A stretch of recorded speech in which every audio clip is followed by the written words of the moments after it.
যাব আমরা স্বামীনারায়ণ টেম্পল।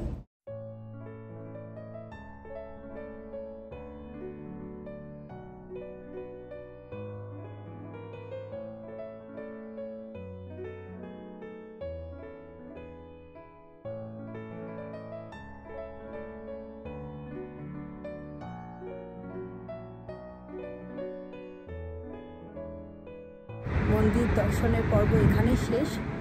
এখন যাব আমরা স্বামীনারায়ণ টেম্পল, যেটা এখান থেকে মোটামুটি 40-45 মিনিট মতন দূরত্বে রয়েছে। অনেকক্ষণ থেকেই রেডি হয়ে বসে আছি, কিন্তু বাইরে এখনও মারাত্মক বৃষ্টি, তাই বেরোনোর সাহস হচ্ছে না। আসলে এতটাই বৃষ্টি কি ছাতাতেও আটকাবে না। দাঁড়ান দেখাচ্ছি আপনাদেরকে বাইরের দিকটা। কাঁচের গায়েও জলবিন্দু জমে আছে, জানি না আপনাদেরকে কতটা বোঝাতে পারছি। ওই দূরের বিল্ডিংগুলো দেখুন, পুরো সাদা, ভালো করে দেখা যাচ্ছে না, এতটা জোরে বৃষ্টি হচ্ছে। আসলে কাল থেকেই তো এমনি ওয়েদার, জানি না কতক্ষণ এমনি চলবে। এই এক মুশকিল, এই দুদিনের জন্য বেড়াতে এসেও এই অবস্থা। ঠিক করে মনের মতন করে যে একটু ঘুরবো তার উপায় নেই। রুমে গিয়েই অপেক্ষা করি, যদি কিছুক্ষণের মধ্যে বৃষ্টিটা একটু কমে ভালো, নাহলে কি আর করা যাবে, বৃষ্টি মাথায় নিয়েই বেরোতে হবে। ও বলতেই ভুলে গেছি, নমস্কার, আমি মনিতাপা। 16 আনা বাঙালি পরিবারের সবাইকে স্বাগত জানাই। আশা করি সকলে ভালো আছেন। সময় এখন প্রায় বেলা 12:30। বৃষ্টিটা পুরোপুরি বন্ধ হয়নি, তাই কিছুটা বৃষ্টি মাথায় নিয়ে বেরিয়ে পড়লাম। জানেন, আসলে এই সুযোগ যদি হাতছাড়া করি তাহলে আর মন্দিরটা ঘোরাই হবে না। আমাদের টরন্টো ভ্রমণের বাকি ভিডিওগুলো আমি ডেসক্রিপশন বক্সে লিঙ্ক দিয়ে দেবো, যারা মিস করে গেছেন দেখে নিতে পারেন। তাছাড়া আমার চ্যানেলে গিয়ে আপনারা আরও অনেক ভিডিও পেয়ে যাবেন, দেখতে পারেন, আশা করি ভালো লাগবে। ব্যাপস শ্রী স্বামীনারায়ণ মন্দির, কানাডার সর্ববৃহৎ মন্দির এটি। টরন্টোর ডাউনটাউন এরিয়া থেকে এই মন্দির আসতে আমাদের সময় লেগে গেল প্রায় 1 ঘন্টা থেকে 1.25 ঘন্টা। 23শে জুলাই 2000 সালে স্বামী প্রমুখ মহারাজজির উপস্থিতিতে প্রথম শিলান্যাস করা হয় মন্দিরটির, অর্থাৎ সেদিন থেকে শুরু হয় প্রথম মন্দির নির্মাণের কাজ। এরপর 2007 সালের 22শে জুলাই নাগাদ স্বামী প্রমুখ মহারাজজির উপস্থিতিতে জনসাধারণের উদ্দেশ্যে মন্দিরের দরজা উন্মুক্ত করা হয়। আমি যদি খুব ভুল না হয়ে থাকি, মন্দিরটা অনেকটা আমাদের দেশে অক্ষরধাম টেম্পলের আদলে তৈরি। এই গরমের সময়টায় এই বিশাল মন্দিরের এরিয়া জুড়ে দেখা যায় বিভিন্ন ফুলের সমাহার। রং বেরঙের ফুলগুলো দেখলে সত্যি মনটা ভালো হয়ে যায়। কিন্তু এই 2 দিন বৃষ্টি হওয়ায় ফুলগুলোর অবস্থা বিশেষ ভালো না, অনেকগুলোই দেখছি ঝরে পড়েছে বা খারাপ হয়ে গেছে। চলুন এবার সামনের দিকটায় যাই, মন্দিরটা পুরোটা আপনাদের ঘুরে দেখাবো। পাশে থাকবেন কিন্তু, আর ভিডিও ভালো লাগলে অবশ্যই লাইক, কমেন্ট, শেয়ার, আমার ইউটিউব চ্যানেলটাকে সাবস্ক্রাইব আর ফেসবুক পেজটাকে ফলো করে দেবেন। সম্পূর্ণরূপে হস্তনির্মিত এই মন্দিরটি ভারতীয় pink sandstone, Italian marble, Turkish limestone, Carrara marble এবং আরও বিভিন্ন ধরনের স্টোনের সমন্বয়ে গঠিত। আমাদের দেশের বিভিন্ন প্রান্তে এই মন্দিরটার বিভিন্ন অংশ নিজের হাতে সুনিপুণভাবে তৈরি করা হয়। তারপর আমাদের দেশ ভারত থেকে এটি নিয়ে আসা হয় কানাডাতে, এবং ধীরে ধীরে মন্দিরটি প্রতিষ্ঠিত হয় কয়েক বছর জুড়ে। বিভিন্ন শিল্পীদের সুনিপুণ দক্ষ হাতের এই সুন্দর কারুকার্য সত্যিই সকলকে অবাক করে। মন্দিরের গা জুড়ে রয়েছে বিভিন্ন ঋষিমুনি এবং মহীয়সীদের মূর্তি, সবটাই নিজের হাতে সুদক্ষভাবে কারুকার্য করা।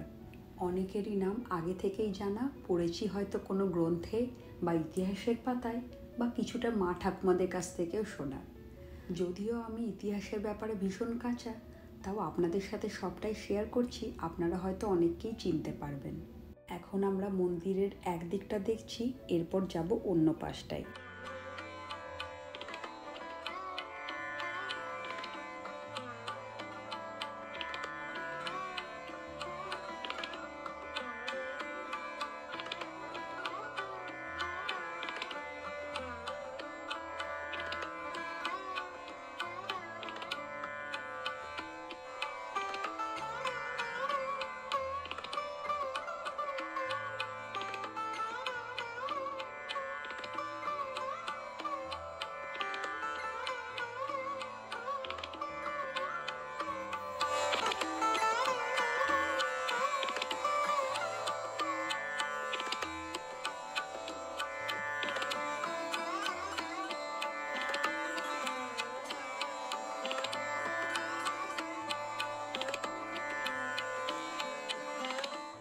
এই হলো মন্দিরে ওঠার সামনের দিকে সিঁড়ি, কিন্তু এই দিক দিয়ে জনসাধারণের প্রবেশ নিষিদ্ধ। একটু আগে যে আপনাদেরকে দেখালাম ওই বাদামি অংশ, ওই দিকে বানানো আছে অনেকগুলো দরজা, সেখান দিয়ে সকলকে যেতে হবে। তারপর অবশ্য আমরা এই বিল্ডিংটাতে আসবো, কিন্তু সবটাই ভেতরে ভেতরে রাস্তা বানানো আছে সেই দিকের মাধ্যমে। এই দিকটাতেও রয়েছে হস্তনির্মিত খোদাই করা বিভিন্ন মহর্ষি, ঋষিমুনি এবং মহীয়সীদের মূর্তি। এখানেও বানানো রয়েছে দরজা, কিন্তু এটা সম্পূর্ণভাবে কাল্পনিক।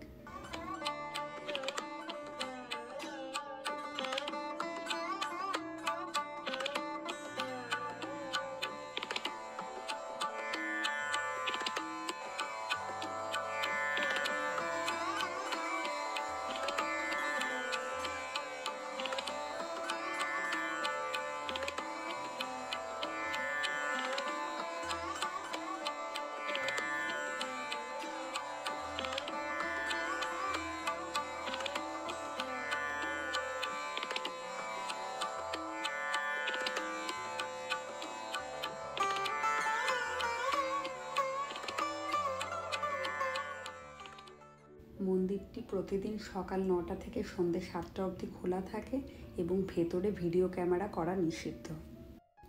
এবার চলে এলাম মন্দিরের যেটা মেন এন্ট্রান্স সেই দিকে। এখানেও রয়েছে দেখুন কাঠের ওপর খোদাই করা অপরূপ সব কারুকার্য। নিজের চোখের থেকে বড় ক্যামেরা তো পৃথিবীতে আর কিছু হয় না, তাই নিজের চোখে দেখে যেটা আমি অনুভব করতে পারলাম বা যতটা আনন্দ পেলাম, ক্যামেরা বা ভিডিওর মাধ্যমে সবটা ফুটিয়ে তোলা সম্ভব নয়। যারা অন্য দেশ বা অন্য শহর থেকে টরন্টোতে আসবেন বা আশেপাশে কোথাও থাকেন, তারা অবশ্যই এই মন্দিরটা একবার ঘুরে যাবেন। নিজের চোখে দেখে যে উপলব্ধি পাওয়া যায় তার আনন্দই আলাদা। সেই অনুভব কোনো ক্যামেরা, ভিডিও বা ফটো দেখে পাওয়া সম্ভব নয়। এখন যাব মন্দিরের ভেতরে। সেখানে রয়েছেন স্বামীনারায়ণ মহারাজ, গুণাতীতানন্দ মহারাজের মূর্তি। তার পাশাপাশি রাধাকৃষ্ণ, শিব পার্বতী, রাম সীতা, হনুমানজি, গণেশজি সকলেরই মূর্তি বিরাজমান। সামনেই রয়েছে প্রবেশের দরজা। এবার যাব ভেতরে। চলে এসেছি মন্দিরের ভেতরে, কিন্তু এর পরে ক্যামেরা, ভিডিওগ্রাফি ইত্যাদি অ্যালাউ নেই। ইস, ভেতরটাও এত সুন্দর, যদি ক্যামেরা বন্দি করতে পারতাম সবটা, কিন্তু কি করব, অনুমতি যখন নেই তাই আপনাদের সাথে আর শেয়ার করতে পারলাম না। ঈশ্বর দর্শন, ভেতরে ঘোরা সবটাই সম্পন্ন হলো। অপরূপ সুন্দর ছিল ভেতরটা, জানেন, ভাষায় বলে আমি প্রকাশ করতে পারবো না। হস্তনির্মিত দারুণ সব কারুকার্য মার্বেল আর পাথরের ওপরে। আমাদের দেশের বিভিন্ন প্রান্তে এরকম অপরূপ সব মন্দির রয়েছে, অনেকটা সেই আদলে এটাও তৈরি। সত্যিই আমরা মুগ্ধ, আপ্লুত। বাইরে বেরিয়ে ভাবলাম আরেকটিবার আপনাদেরকে যাওয়ার আগে কাঠের ওপর সুন্দর কারুকার্যগুলি দেখায়। সময় তো অনেকখানি পেরিয়ে গেছে, আর সত্যি বলতে এতটা হাঁটাহাঁটি করার পর বেশ খিদেও পেয়েছে। মন্দিরের ভেতরটায় ছিল এদের নিজস্ব একখানি স্ন্যাক্স কাউন্টার, সোভিনিয়ার শপ ইত্যাদি।